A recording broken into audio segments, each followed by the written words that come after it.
Alistair Terry is a Perambur boy, I think, and he's an excellent bassist. I've known Alistair for a little bit. We've crossed paths every now and then, but I never really got to hang out and just catch up. And so we're going to learn about Alistair together. Alistair, welcome to the Tea Shop, dude. Tell us about you, a little bit about you, where you are right now, and then we'll dive in and get to know you. Conrad, thanks for having me. And yeah, man, rightly said. We just probably glanced at each other and said hi and bye and went on our merry ways back in the day. Yeah. But it's good to see you and good to chat with you at the tea shop.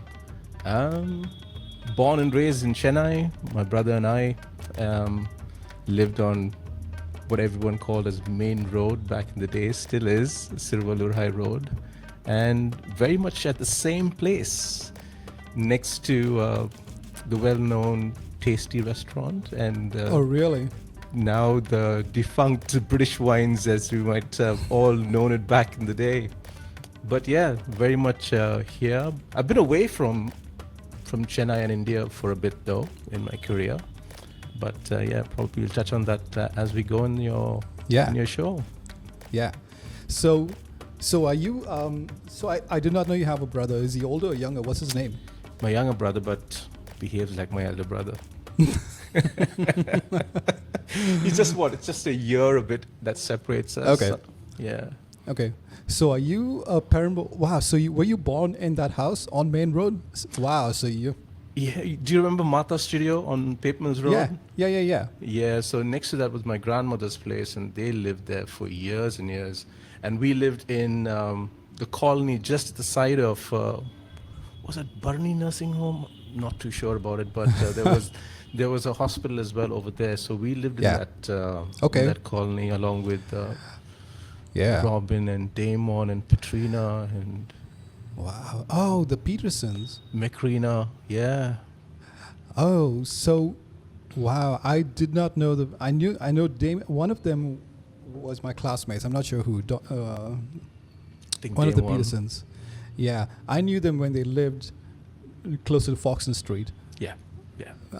But the other part of Perambur where you're talking about is behind the church, right on by Martha's. Correct. I've never really been to that side of nobody.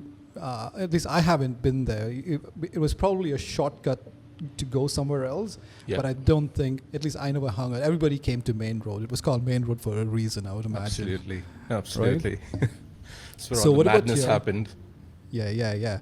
A lot of I'm not sure if you listen to my previous episode, I spoke to Jeff the Regos. They did not grow up in Perambur, but I think their grandparents lived in Perambur. They would visit, so a lot of people making Perambur famous. I like it. Perambur should be on the world map. People You're putting it back on the map, Conrad, with all these podcasts. Let's Excellent job, man. Thanks. So, where are your parents from? Are they native to Madras, Perambur area? Grandparents were on the railways, so they moved a bit. So Trichy and Madurai would be the main places that my mom was brought up in, along with her brother, and she had a stepbrother and a stepsister as well. Trichy, Madurai, but then she lived most of her life, in Perambur, and we were born in Perambur, raised as well, as long as my memory can serve me right. Lived on Pape Mills Road for a bit, and then we moved on to Main Road, probably 1980s, 1990s. 40 years, man, on the same place. Yeah. It'll be interesting to I know Google can tell us this, but it's also nice to hear stories from people. Like Perambur, it would appear like what made the Anglos. I know it was probably the station, right? The railways. That Perambur station was close enough to Central Station. Nobody wanted to live near Central, so as long as Perambur, like what were the early Anglos doing in Perambur? Like who is like your parents are not native, but from your generation onward, like you were born in Perambur, it would be kind of cool to get some older folks and hear the stories about the formation of the early days of Perambur. Funny you should ask, because I was asking my mom, before I came onto the podcast, before I logged in, I was like, where did you and your husband meet? And she was like, I said, did you guys go to the railway school? But my mom and my uncle did. Her brother, they went to the railway In school. Perambur? Oh, In really? Perambur, yeah, in Perambur. And my grandmother was a teacher as well. Grandpa was on the railways. So yeah, they've been in Perambur for a bit. But what made Perambur famous, man? Yeah. Never ever Yeah. thought about that question. But Yeah. Yeah. you know how it is, right, Conrad? In Perambur, you threw a stone and landed on an Anglo over here. Yes. Yes. Yeah. I'm probably Yeah. one of the few Anglos left in Perambur, I could say. Oh, Because right. Man, that's so- everyone has gone their separate ways, left Yeah. India and gone abroad. But Yeah. I think that's what made Perambur famous in the end, because all of us had dreams and ambitions to go abroad and Yeah. make a living for themselves. And look at you, man. You got your podcast and pepperwater.com and everything going on. And I think this is one way in which we Anglos can probably stay in touch. Yeah. Not forgetting our roots and just Yeah. living on those memories and making even greater memories from Yeah. from these discussions. Yeah, yeah. I talked to Caden about this as well. Mr. and Dias. Mr. Dias. I don't like him too much right now because he's talking crap about City. You got the wrong person then today. Oh, I'm well, you are Arsenal. I'm the other part of Manchester. Oh, really? Okay. I'm with Mark on this. Mark With Marky? Figred. Yeah. Hey, speaking of which, I was just talking to Mark, and I'm sure Caden will be up for it as well. But I was saying, like, when the season is over, let's get some folks together, talk trash, talk football, We should. and do a recap. Okay, if you're up for it, I'll add you to the list. Let's do it. I'm game. You guys will slaughter me because it's Man But U, there's I think the United people need two defenders in the. we do. Marky's the forward though. Yeah. Marky's talking too much of trash though. He cannot afford to. At least Caden, yes. But Perambur, yeah. So your mom went to the railway school, and wow, I did not realize it was a mixed school. I thought it was all boys. Really? Still is a mixed school. Fascinating. I think my dad, I don't know too much, and my dad passed away, but I'm sure my mom can tell me. I think he went to that railway school as well. So did you go to the whole St. Joseph's? Yeah. Or whatever it was called, the LKG till 4th or whatever. St. John's. St. John's. Okay. Yeah. And then Convent, of course, till the 4th. yeah. Was it the 4th or till the 5th? No, I think it was the 4th. Yeah. The 4th, and then we went to a school. I'm not so sure if you know the school, but it's known as CTTE, Chevalier T. Thomas Elizabeth Thomas Matriculation Higher Secondary School. Where it sounds a little bit familiar. The Chevalier sounds familiar. Yeah, it was by Brinda Theatre. Where is Brinda Theatre? Madhvaram. Oh wow, you went the other way. Like you went Yeah. away from the city. Okay. Yeah. But that was just for a year, and then I went back. I went to Dufferin after that, from the 6th till the 12th. Okay. Who were your teachers in the convent school? It's Valentine, Okay, no, I love Miss Valentine. Miss Lorraine, Yeah, Miss Kearney. Miss Kearney. Yeah. Yeah, she was, and then Yeah. my aunt was a teacher in presentation, but she wasn't my class teacher, Margaret Rosé. Oh That's really? Wait. Rohan's that's- mum. Oh, you're related to Rohan, really? Yeah, we are. Huh. No, I did not know that. Yep. Who? Miss Lorraine. What's her last name? Does she have a son who plays bass as well? I think so. Gerard? think so. No. No, I don't remember. Okay. I know there was a teacher. She had a son, Gerard, and he was the one. They lived in Periyar Nagar, and he was the one who gave me my first guitar lesson. I forget. I don't know his last name. So you went to Dufferin, and who were who were your classmates in Tufton? Was it Lyndon? No, you're younger than Lyndon. Younger Bob, to Lyndon, right? Lyndon, Fabian, Martin, they used to call us and quote us on our heads. Wait, what they used to call? They used to give us those quotas on our head, throw the balls in the girls' school and for us to go and run and pick it up just to get Lyndon those did this? conversations going. I'm sure he did. Lyndon. I think you owe him like 12 rupees or something. Yeah. But no, in my class, David Fernandez, another awesome musician, an awesome guitarist, David, Damien Almeida, Garth was in my batch, Garth Oh, really? Rosario, yeah. Yeah. And then Gavin DeCruz from Perambur. I think Gavin lived next to your place, if I'm not mistaken, in Periyanagar. Where was you from, Conrad? You lived in... I grew up Balance in Street? Perambur. No, dang it, Rangasai Street. Rangasai Street, yeah, there you go. Yeah, And Yeah. Gavin DeCruz, he was there as well for a bit. yeah. I'm not sure if you remember. Well, I'm not. Marky, you know Yvette Bentley and yeah. So we all lived in that same row. I was. There was a family called Gotting. I forget what the daughter's Yeah. name. The Mrs. Gottings, right? Yeah. Yeah. So it was us, the Gottings, the Bentleys, the D'Souza's were right opposite us. The Gauss, like I said, Perambur, like maybe we live in a bubble, but I've never been to a place, and I've not been to many places, but where there were so many Anglos. Like if I tell you the names of a house, like it was Gauss, us, Gottings, Bentleys, D'Souza's, like the five houses. 5 or 6 houses were Anglos in a row, and that was Correct. the case for if nobody grew up in Perambur or visited Perambur. That was the case for most parts of Perambur, which is why I think it's like the Anglo capital of the world. That might offend the folks in Definitely. Calcutta or Goa. No, Nah. but No, hey, yes. It was fun though. As in the 80s, growing up in Perambur, all the good things, the good era, the good people. Good times indeed.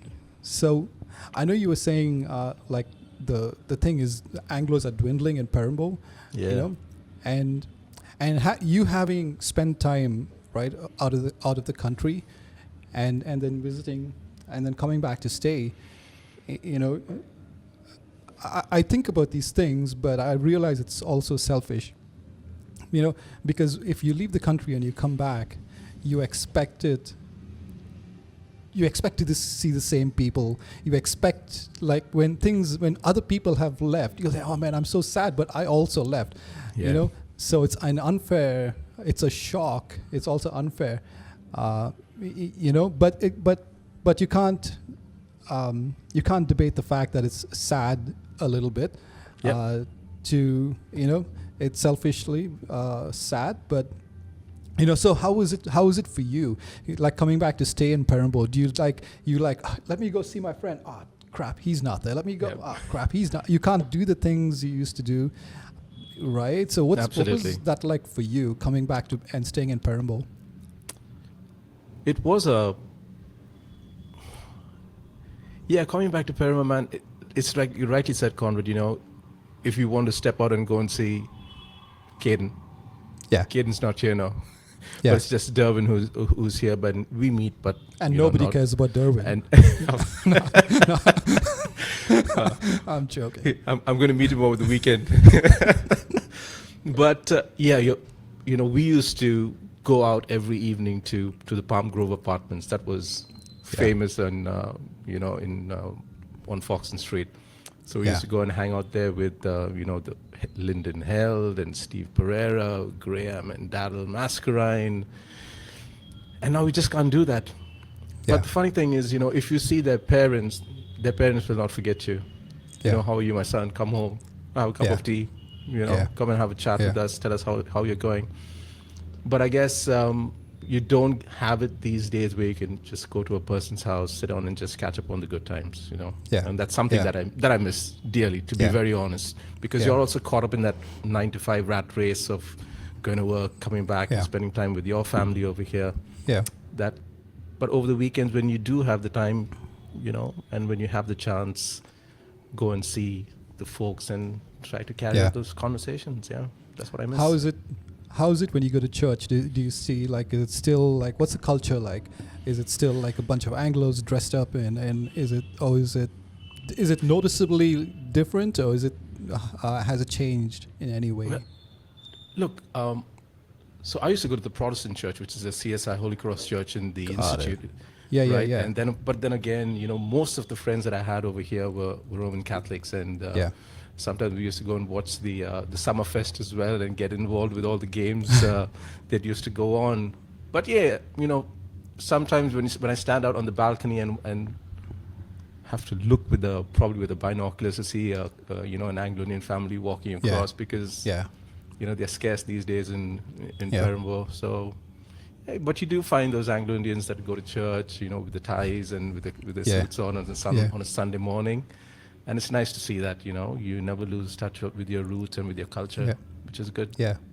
I did not know you were Protestant. Do you know Lochinvar Gordon, Aaron Crocker? Lockie and Aaron, we go to the same church. I see Lochinvar almost every week in church. Oh, you still see him? I do, yeah. Oh, nice. Yeah.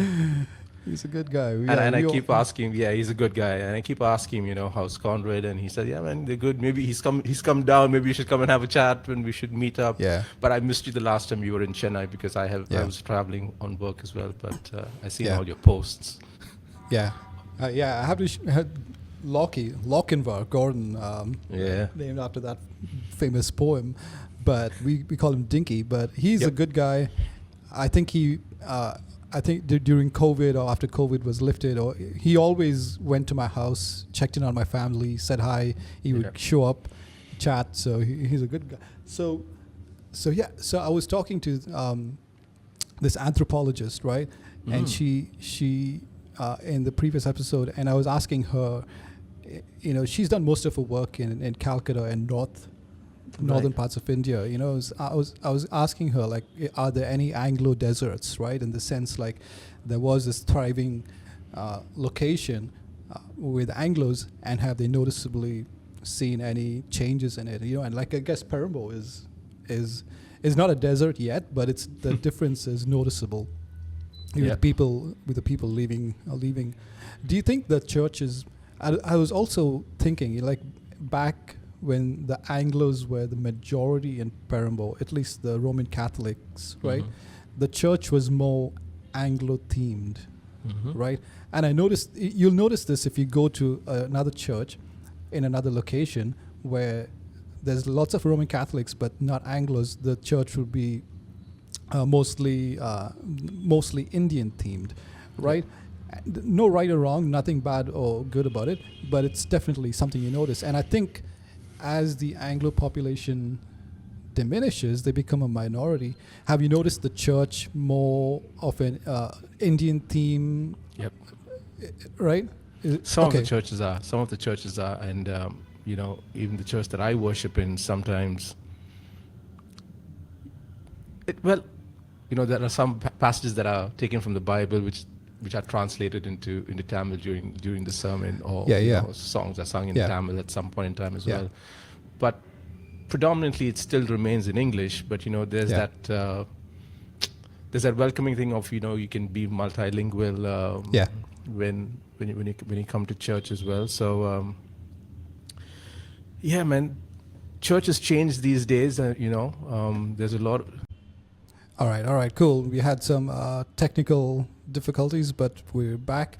And I think we were talking about the churches and the culture of churches changing, which is not a good thing. It's just an indicator of the number of people. And I think it's good for churches to speak the local language, right? It makes no sense speaking a language where the majority of people don't understand it.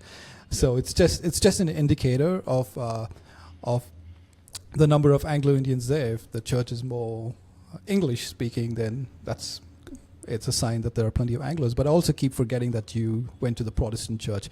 Is the Protestant church more you go to Perambur church, right, at 6:30? That's like going to a dance. That's like a social hangout, right? Yeah. You go there to see your friends, right? At least as teenagers. It was packed with Anglos, right? Yeah. It was a thriving community. So how was the Protestant church? What's the ratio like of Anglos? This was even like back in the day when we were teenagers. A lot, a lot. A lot of Anglos, really? We had a lot of Anglos, yeah, man. That is We had a- surprising. Yeah, you go to the churches like, Kirk and St. Matthias's, or even the one that I worship in, and Lochinvar will vouch for this. We had quite a few Anglos back in the day. But now, very, very few. Very few. That is very. I am genuinely surprised. I thought like Aaron and Lochinvar were the two. I thought it maybe had like 10 people. No. Really. Yeah. Especially when Aaron and Lochinvar, when we were in the choir and in the Sunday school and the youth fellowship, only Anglos. Really. Only Anglos, yeah. Man, that goes to show that people just hung out. Nobody asked, like, are you a Roman Catholic or Protestant? We just did not.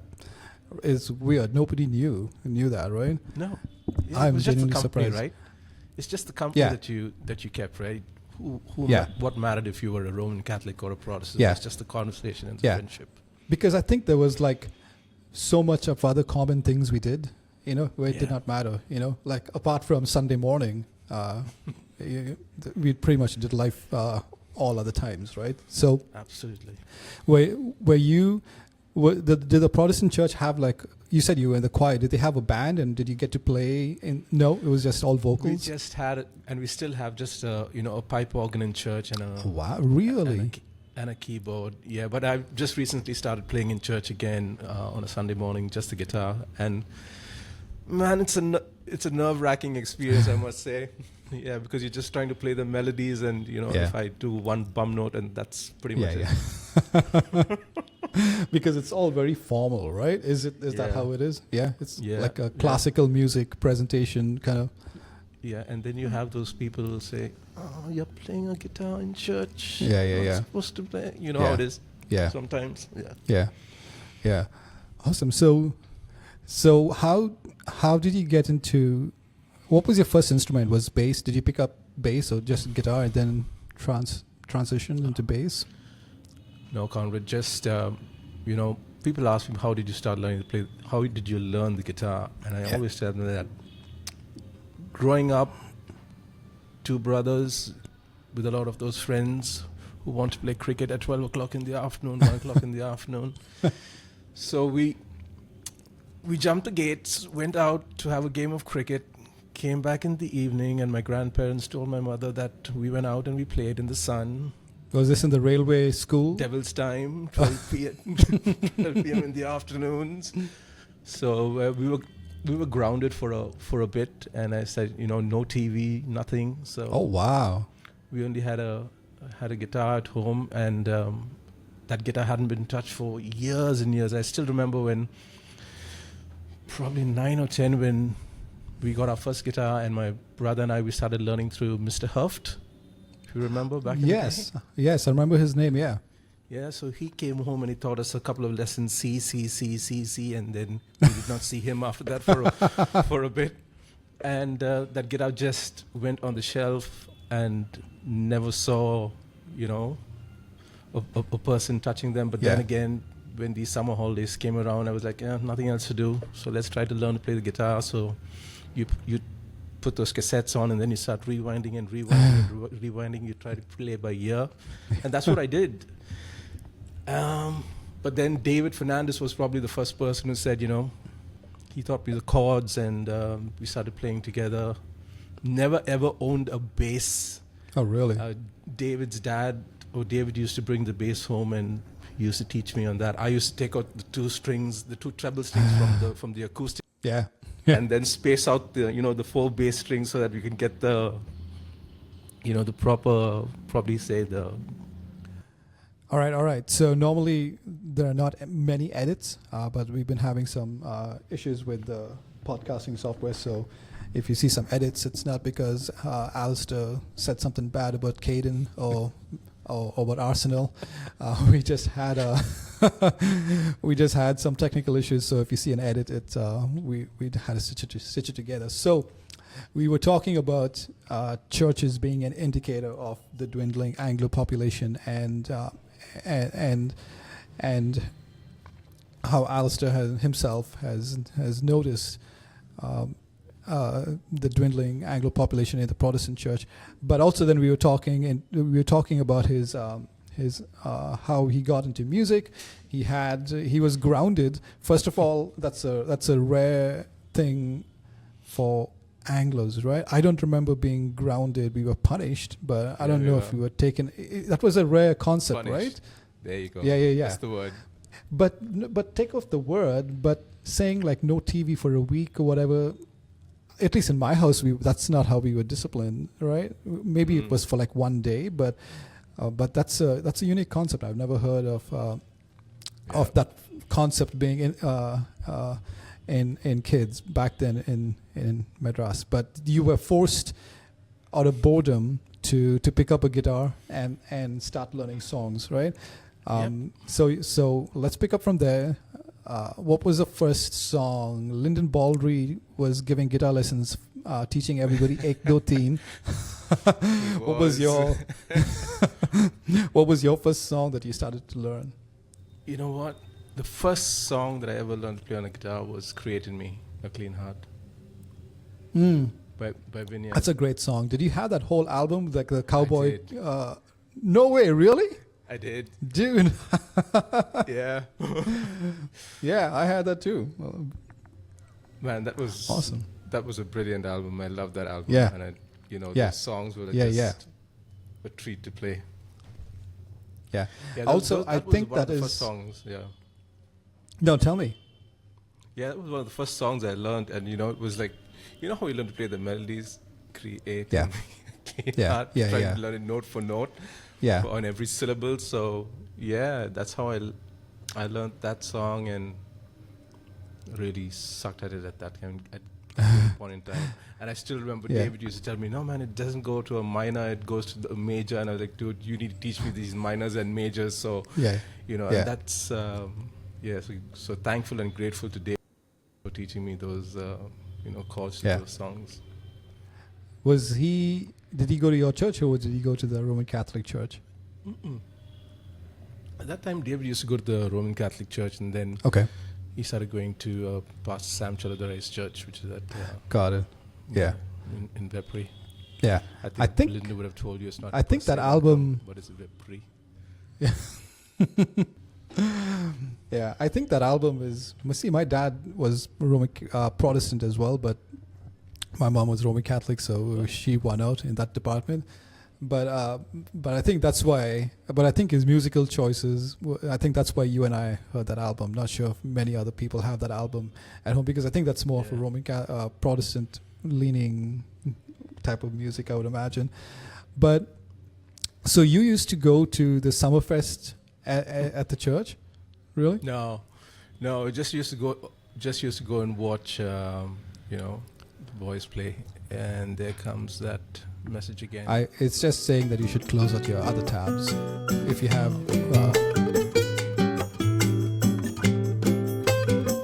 Yeah, so you used to go to Summerfest? No, just used to go and watch the football games over there in the yeah. But and used to play table tennis in that Don Bosco hall which is there.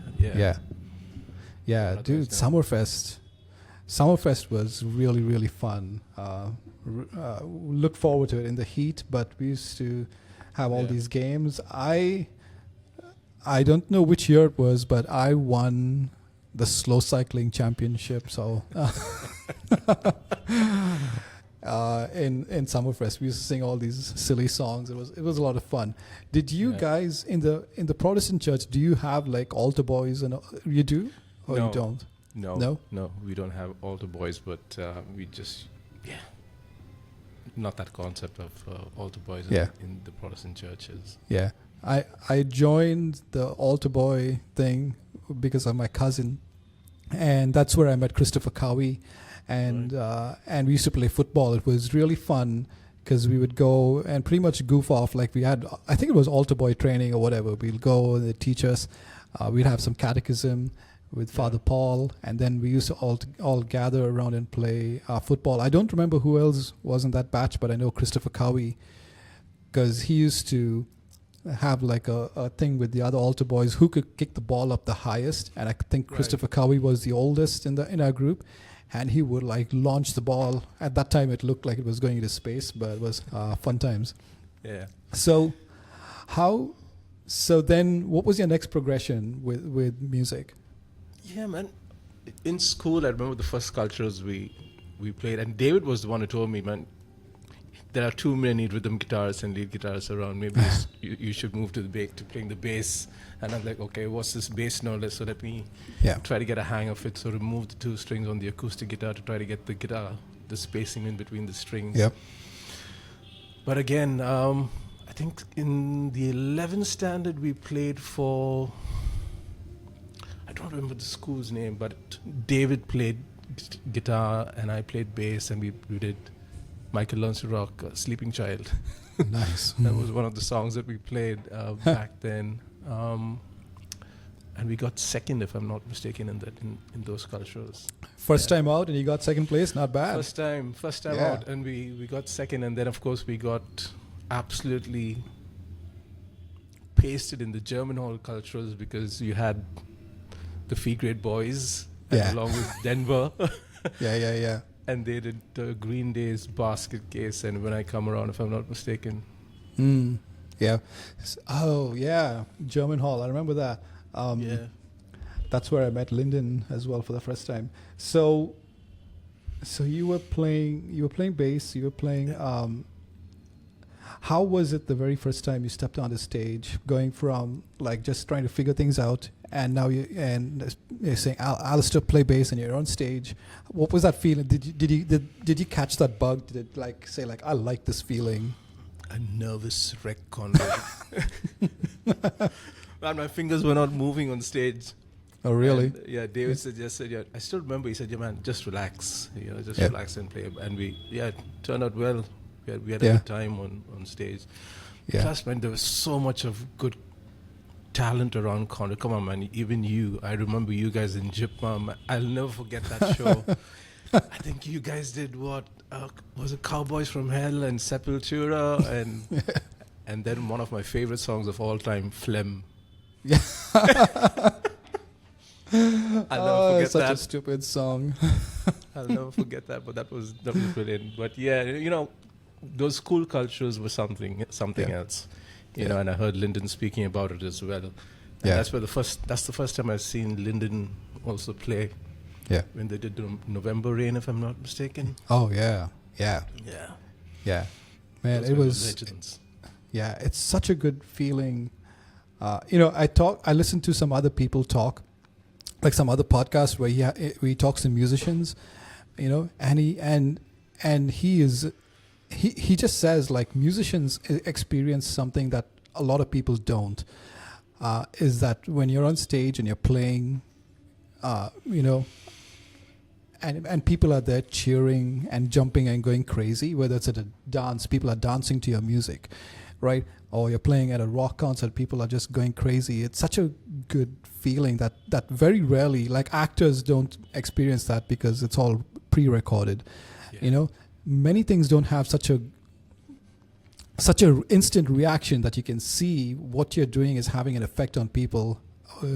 At the same time, if it's bad, it's also horrible. People are boo, right? Yeah, absolutely. But, right? I still remember the first show that we did with Caden, Leander Nigley, Shane Costa, and Naveen Prashantham. Caden came up with these songs, and I never even heard of these songs and bands before Conway. I still remember Phoenix Rising by a group called Annihilator. I was like, dude, you're giving me songs that I haven't even heard of, but somehow we managed to practice it, and we didn't win anything, but it was an awesome experience, just to be on stage and play. Yeah. It seemed. What was your value system, and how was your upbringing? It seemed like you, like I said, I've met you here and there, in Perambur, and even now, you seem to have a certain value system that you while it's not like you're not preaching it, but it clearly we can tell you're like a level-headed person. You have some strong values that were instilled, So how was your upbringing? I'd love to hear that. It seems like you were not like you were not like a hooligan, like a wild man. You had some, even though you jumped the gate to play cricket, but it seems like you had a good value system early on. Yeah, and I think that's down to my grandparents on my mom's Yeah. side. Keeps you grounded as well. You know when to say no and when to say, okay, fine, you can go ahead and do this. But yeah, my mom always said that you need to be grateful to your grandparents for that upbringing, because they instilled in us the values that we still hold today. Be disciplined, be on time, respect others. Yeah. Say hello and hello auntie, hello uncle. Never say hi. It's always good evening or a hello. But yeah, really, really grateful for them, because they were the one who instilled in us those values of working hard, which I really did when I was in school. I was a very, very average student. Yeah. Thank God I made it through 10th and 12th as well. But everything is down to them as to the type of people that we are today. Giving respect and taking respect is something that we always will follow. Yeah, that's awesome. Were they like staunch in their faith as well? Because did they impart that? It seems like you're still strong in your faith, and you've always been that way. Does that come from your grandparents as well? It does. Grandparents and parents as well. If we never woke up to go to church on a Sunday morning, throw water on our face, wake up.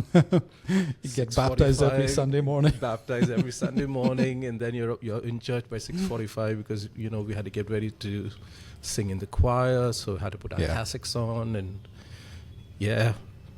and till today, man, my wife keeps asking me how do you manage to work probably sometimes 6 days a week, and then on a Sunday morning wake up at 5 o'clock and go to church. But that's how it is, and that's how it was all these years, and why should we stop? Yeah, that's awesome, man. It feels, unfortunately, that kind of parenting feels, that should never be old, right? That should never feel like back in the day parenting, that should be like all the day, every year. That should not change. I think people are, sometimes parents are a little bit, I clearly remember when I was growing up, my parents were kind of raised us very strict as well. We need to have, and so I was like, when I was in like 10th standard, I was telling my friend, like, when I grow up, I'm going to let my kids swear. I'm going to let them run wild and do whatever. But no, how stupid that was, right? As a kid, that's what I wanted. But I try to take that parenting style. So so good job, parents, grandparents. Alistair turned out great. He's got some values. I think so. I would ask my mother, and she'll say maybe he can still improve in some areas, but I love it. I love it. So when did you get serious in with bass? Probably, I would say, after that first show that we played in, I guess I'm still trying to, Lady Andal. There you go. Lady Andal. Lady Andal School was the first culture. And I'm like, you know what? This is nice. 4 strings, easy to manage. But little did I think that some of the greatest songs have some killer bass lines in them. But it was always about, you're not a trained musician, so you need to sit and work out those tunes. A lot of rewinds and pause and rewinds and fast forward to get those tricky bits. Yeah. Which Mr. Caden Dye said, I heard, told you about one of the songs that we, tried playing, and then I had to kind of really put my head in and practice that, but it turned out all right. But I really got serious about bass in college, because we played quite a few shows, and that's where we crossed paths as well, in Jippa and in Velo, for all those gigs that we played. And it was good. We never played tricky songs, but they were chords that were easy to, learn and play live. So that was all right. But I think growing up after that, after school, and when I went into corporate life as well, we used to have a corporate band that we played for, and we used to play, for all the events in office. And then when I went to Dubai, that's a funny story. I logged into Facebook to delete my account that day, and then Fabian Martin sent me a message saying, "Hey, looking for a bassy to join my band. Would you be keen on joining the band?" And I was like, "Yeah, sure, why not?" And I went for practice, buggered up the songs there as well. This was in But then- Dubai. This was in Dubai, but then he was kind enough to give me the gig, and we played at this place. It was like a museum. It was a Sitwa art fair, and we played just an acoustic set. Made mistakes galore. And Fabian said, "Man, we all learn, and we all have those phases where Yeah. you're going to make mistakes on stage." And that's when I said, gotta really up my game if I'm going to be playing in this band. And that's when I said, let's stick to bass and Yeah. keep learning. And that was just like 9 or 10 years ago, Conrad. So What? Yes, I'm still learning. I think I always consider myself as a lifelong learner. Yeah. Dude, because I clearly remember watching you play, and I thought like you were like, I was telling Caden, right? There is sometimes when you don't notice the bassist in the band. Yeah. Maybe sometimes that's just a good thing. Not because, like, there's the guy in front wailing on guitar solos, right? And you obviously look at him, the drummer's hands, but if the bassist is doing his job, sometimes it's you just don't, unless he's jumping around like a crazy person, right? But because you were solid, right? You were solid. People were grooving. I did not know you were just starting off, because it sounded like, you were doing the basics, right? You weren't. But like I was saying, I never had a bass guitar at that point in time. Yeah. So it was always a borrowed bass. I used to borrow Cameron Glover's Fender Mustang that he had, a black Yeah. one, and he always, gave that to me for gigs. Yeah. But like you said, like I said, there were simple songs, no tricky stuff in it. So you just stand in a corner with the shortest of cables, and just stand next to the bass amplifier and just hear that boom in your ears. But that's how I was, in those days. Yeah, man. And probably still am, man. Yeah. Yeah, but Quite didn't you changed. guys win a couple of? You guys won, right? We did. I We know. did win a couple of things. Yeah. Yeah, we won Anna University a couple of occasions, and then of course in Jipma as well we played. IIT Madras is another place that we played at, so it was good. Yeah. Did you ever do the wedding band scene? No. No, really. No. I think I played just twice in Really? Taj Connemara along really? with David. We substituted for some of the folks back in the day. Yeah. But You've that never was played fun. in like Railway Institute, the whole wedding dance band? No, really? It was just like those family jam bands, right? When the wedding is on, and then all the cousins get on stage and do a few numbers. That was it. Oh, really? Conrad, whenever I get on stage, man, I'm petrified. I'm scared. And given the industry that I work with as well in my corporate career, I'm a trainer. Even till today, when I prepare for a training program that I have to deliver, man, I get those stage frights. So that's why it's always a work in progress whenever it comes to such situations. I think it's a good thing. Yeah. Yeah, I think everybody should have a little fear. It's a good motivator, to prepare, right? Absolutely. Because if not, you just walk in thinking you know everything, and then life will hit you in the face until everybody has a plan, right? I think it's good to have a Correct. little fear, no matter what it is. If you've done it a lot, I would expect, if I'm going to have like heart surgery, that my surgeon is like preparing, doing some brush up, like, oh, let me just prepare for this, right? Which side is your heart on? The left side or the right? Right. So who were your influences, like music in general, and then we can talk bass. Music in general, wow. Man, from the Perambur boys, I would definitely say, and I'm not saying this just because I'm on your show, Conrad, but you, Lyndon, Fabian, were guys that I absolutely looked up to, especially when we used to have the shows at the Unwind Center Yeah. at Vineyard. Man, Yeah. that was some crazy talent. Yeah. You Yeah. know, the Moksha boys. Bobby was on your show as well. So Yeah. those guys were just killers Yeah. in the music scene over here in Chennai. So definitely looked up to you guys, man, when it came to guitars and learning how to, you know, play the song and not just to, you know, show off your skill on the instrument. On a global scale, I would say Sting I love that musician. Sting is really good. As well, I listen to a lot of Alan Holdsworth as well. Dang, yes. Can't play and you know anything of that sort, but Yeah, love yeah. to listen to you know his Yeah. music as well as a lot of instrumentalists, Satriani, Steve Yeah. Vai. But then again, you go back to the music that we all grew up on, you know, the hard rock, hair metal days of Yeah. Pantera and Sepultura and Maiden and Megadeth and whatnot. Still listen to all that stuff just to get me going. Yeah. Yeah. What kind of music was playing in your house? The traditional Anglo-Indian music, the Yep. Engelbert, Cliff Richards, and Absolutely. Yeah. On those vinyls early on a Sunday morning or on a Saturday Yeah. morning, those 45s were always spinning at home. Yeah. Even though neither of my parents played an instrument, but there was music always in the house, always.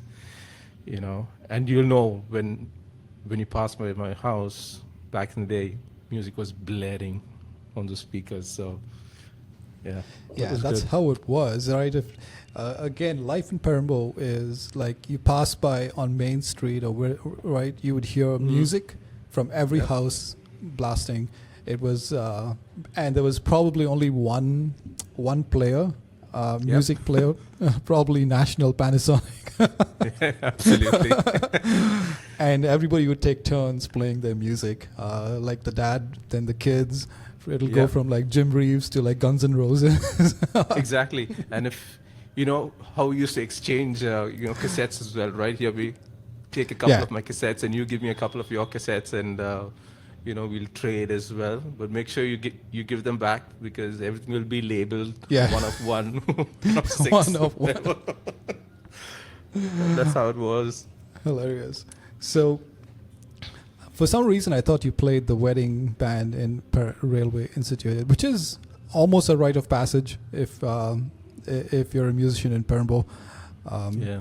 So I think you have to go back and relive that part of your life, Alistair. Yeah. Which I don't definitely, think yeah. is a thing even anymore, right? Is it a thing even? Is it as big of a thing now? It is, Still? man. I mean, you do have, bands that play the wedding scene at this given point in time as well. So,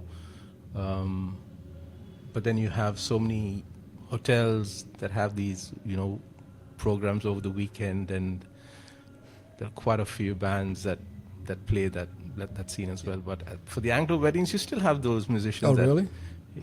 Yeah. I'm get glad. together and play. I'm glad, because I thought everybody was moving to DJs and the single serve musician, who can do it all, because it's much cheaper and it's probably. So when did you? So did you finish your 12th in Dufton as well? Yep, 1996.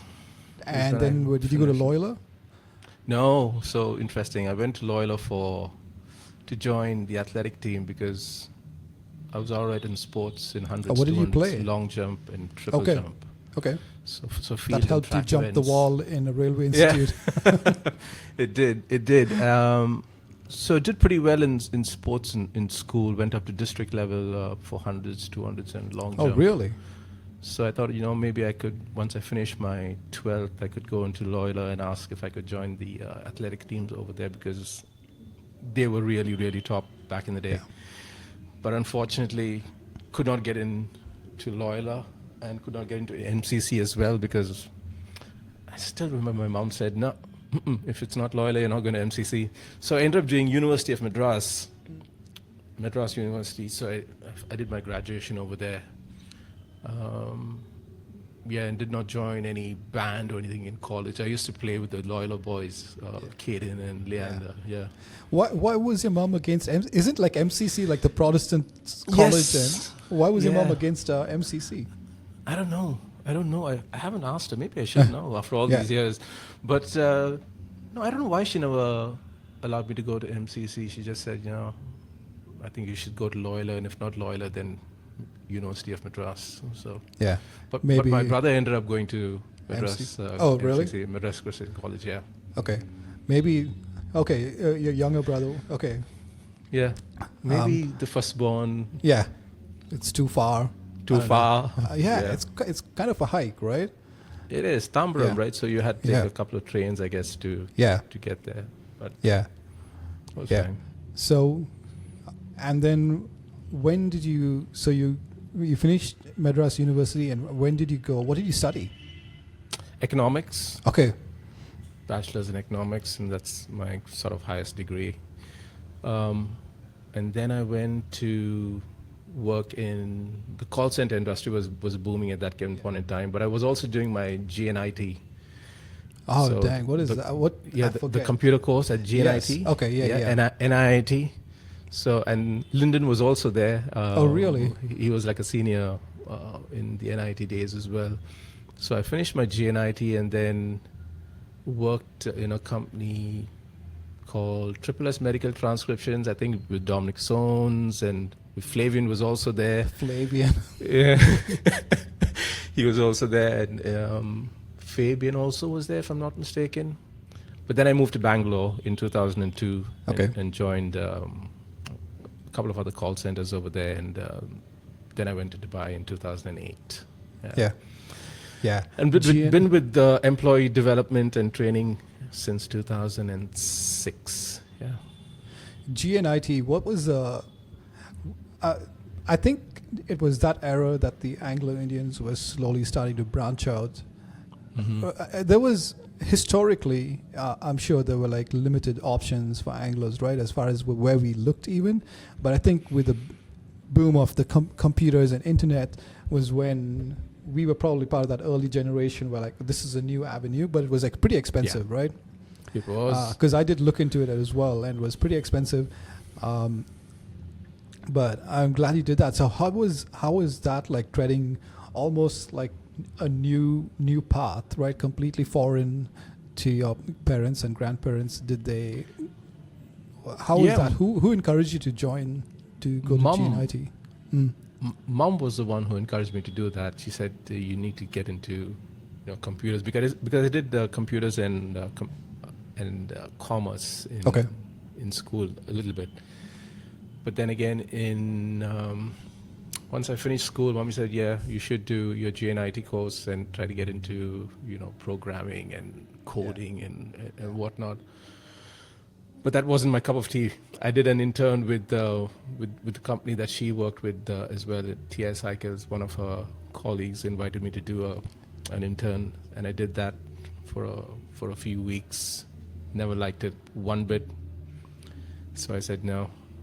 Oh, GNIT really? is GNIT is not going to do me any good. And that's when that call center bubble came up in India, and I was like, let's go to Bangalore and scope out options over there, which Yeah. we did. Awesome. Was it just you, or a bunch of friends decided to go to Bangalore? My brother went before me, in fact, and he joined a company over there, and that's where he met Mario. Okay. Figuered. Yeah, They yeah. worked together for a while. But yeah, there were a few of us that went to Bangalore from school. Farron Menes, he was there as well. I'm not so sure if you know Farron, but he was from Arambakam. So yeah, and we all stayed together in this house over there in Bangalore. And he was in a different company, and I was in a different company. But yeah, focused on customer service. And then you went. Then you went to the Gulf. You got it. Awesome. Yeah. In 2008, I went to Dubai, worked for a foreign exchange company over there, and got the opportunity to go to Australia through that company for a couple of years. So went to Australia, Sydney, was there from 2016 till 2019, and came back to India just before COVID hit. Oh, really? Yeah. Oh, wow. How is it going to Australia? Did you meet up any friends? I know Sydney, I don't know if there, from my understanding, I don't know if there are many Anglos from Perambur. I think most of them are in Melbourne, right? You should know Jude Miranda. I know the name. I remember the name. Yeah. Yeah. Jude is in Australia. Ruben Castor, they were in Sydney, and then Yeah. in Melbourne, of course, you have, Yeah. you know, Yeah. tons of them over there. Is Ruben Castor related to Stephen Castor? No. Okay. The No. dude. Okay. Yeah. I know Stephen Different. Castor. Yeah.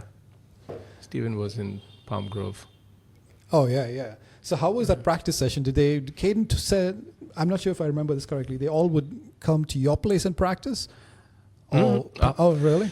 Yeah, they all used to come home and practice, and in the living room, you know, move all the furniture about and set up Leander's drum kit. And when Leander used to get cheesed off with Caden, he'll take and fling a stick at Caden because Caden couldn't remember the lyrics for whatever we sang.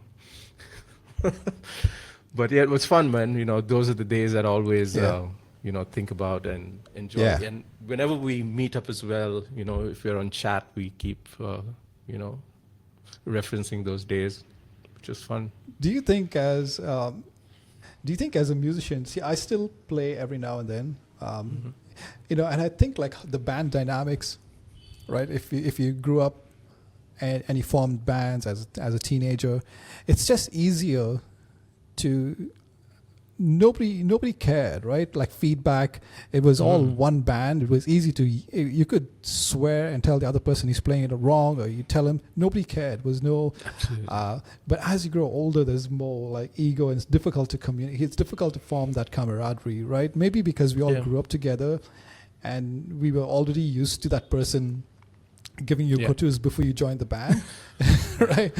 It was easier. I feel like when you form bands later on, everybody is like a little bit more prim and proper. Or there's, you know, that honest feedback like is a little difficult to make music and have a band and have fun, you know. So so you went to Gulf and you went to, when did you get married? Man, you're testing me. I hope my wife's not listening to this. 7th of Feb 2015 is when we got married. Okay. Yeah. Okay. Yeah. Awesome. And who's your wife? Where did you meet her? We met in Dubai. We used to work together, and we ended up comparing an event. And after that, I was like, okay, lady's interesting, so let's see if I can ask her out. And I did, and we went out, and that was in 2013, 2014. Yeah. And we got married in 2015. Oh, not bad. Feb. Where's she from? Where's her roots? She's from Bombay. Okay. She's from Bombay, and she's done her studying in Wales. She did her bachelor's and master's over there, if I'm not mistaken. Okay. And then, yeah, but her parents are in Bombay. Okay. And when did you get that sick sleeve? That tattoo? That looks killer, man. I'm kind of envious. This was in, I mean, I got it in parts, man. This was in Dubai. This was back in India as well, and so was this in India. So, yeah. Just a few years, 15 years ago, I would say. Yeah. Something about, every now and then I toy with the idea of getting a sleeve, but it's just too much of a, I don't know if I'm ready for it. It tests your patience, Conrad. Yeah. And your pain quotient as well. People ask me, man, how can you sit for 8 hours with needles pricking you? I was like, 8 hours? Yeah. Man. That's the longest I've sat in a chair for. Yeah. I can't do that. Even like getting my hair cut, right? I just cannot sit down and like, I'm bored to death. You know, they can just take like one like big old stamp like with 1,000 needles that knows the pattern. They just like stamp it on your hand. Yeah, that'll be good. Done deal. Maybe the tattoo industry needs that invention. So, did you ever did you ever play with other bassists? Like, did you, or you get to hang out and talk with Keith Peters or anyone else? Haven't. Would love to do that, but I haven't. Yeah. Maybe you should. Maybe you should do that as well, Conrad. Yeah, I'm trying to get in touch with him through Bruce.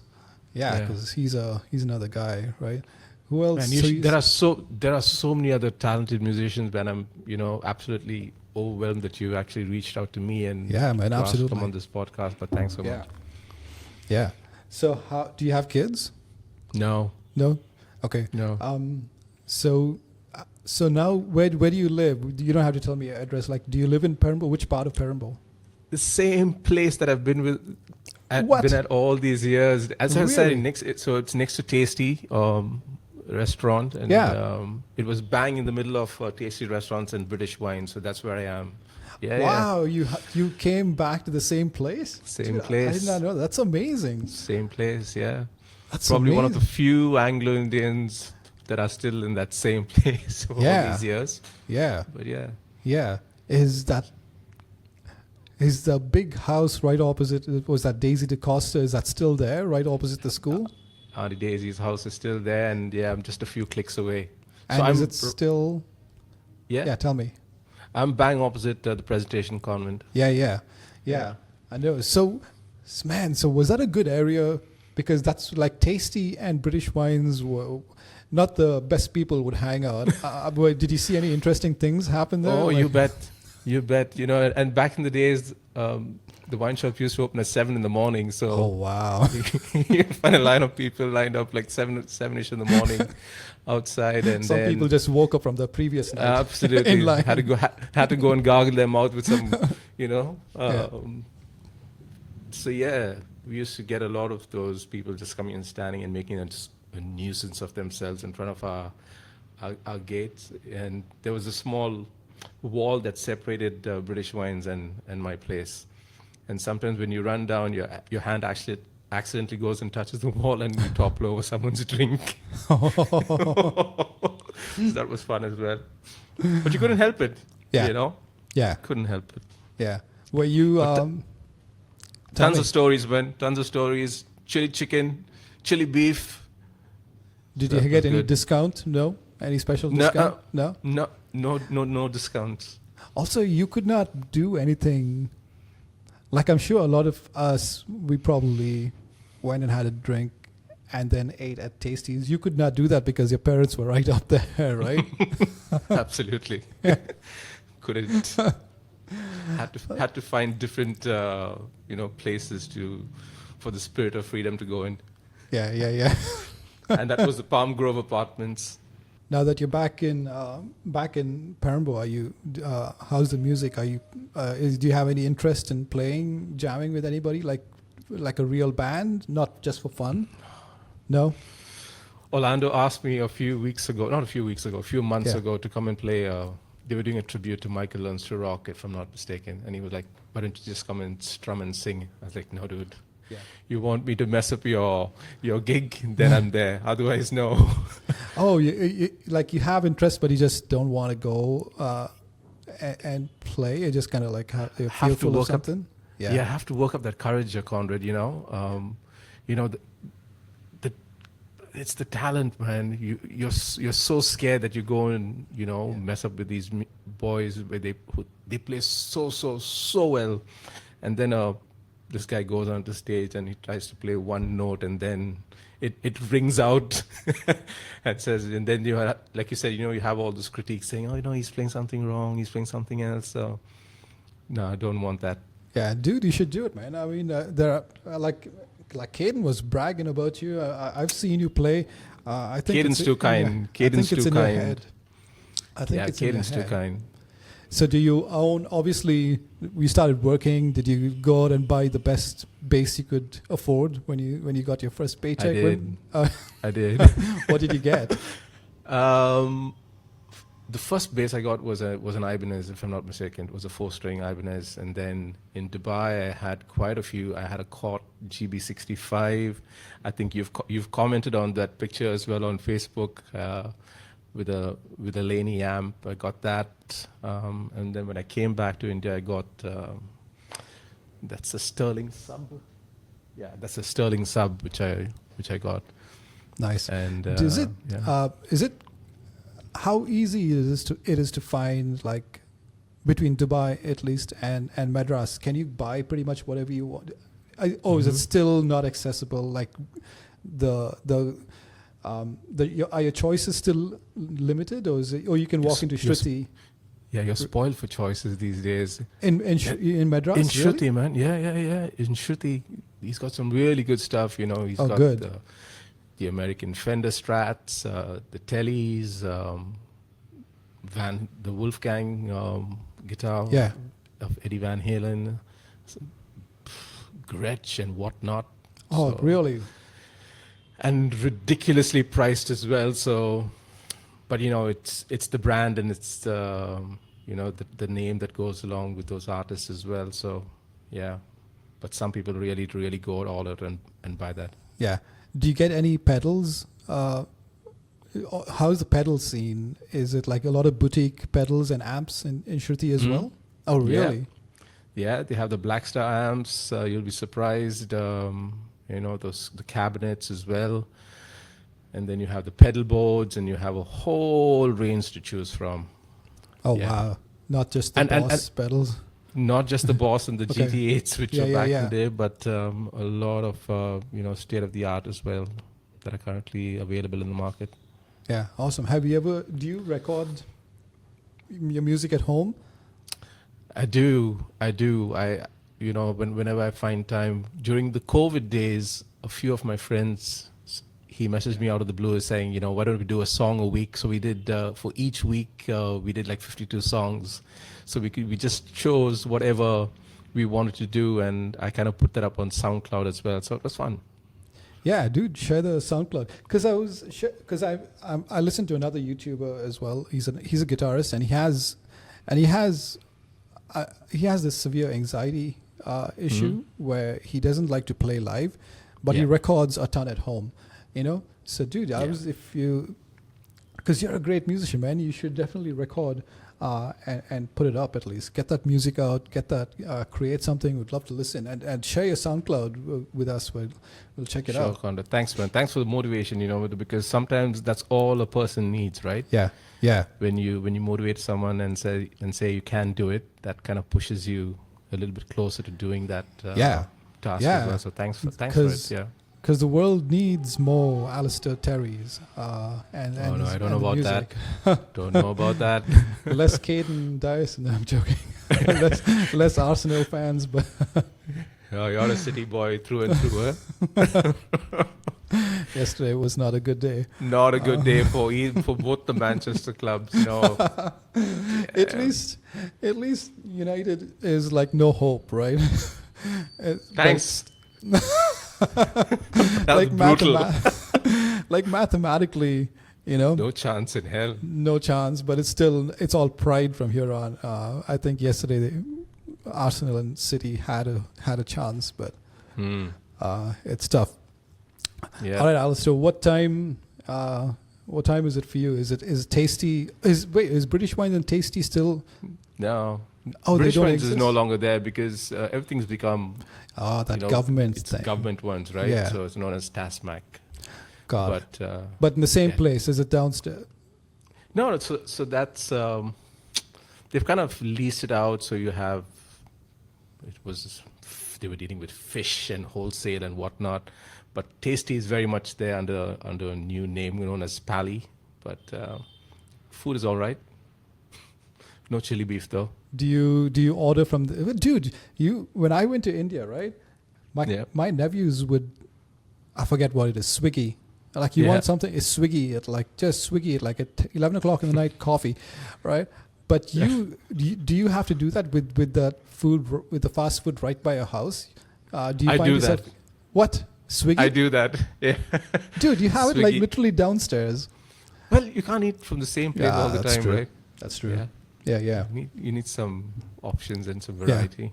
Yeah. Do you work from home? No, from office. Where do you go? Spencer Plaza.